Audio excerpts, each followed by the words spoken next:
Many clients are under the mistaken belief that because they've been arrested for DWI, they're going to be convicted of DWI. That's far from the case. Most of my clients are everyday people.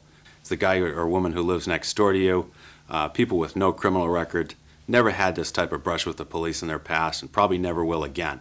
You shouldn't despair when you're arrested. It's not the end of the road. It's not the end of the story.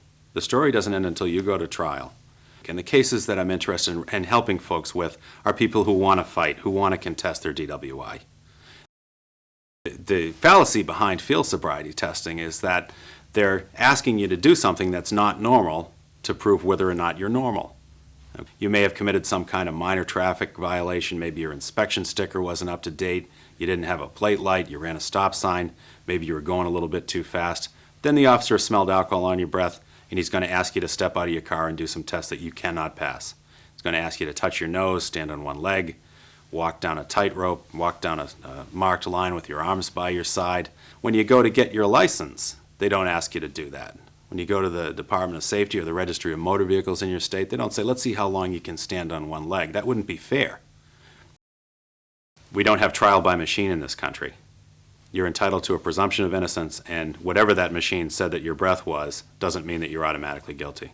I've represented people who've been found not guilty of complaints ranging from a .09 up to a .31.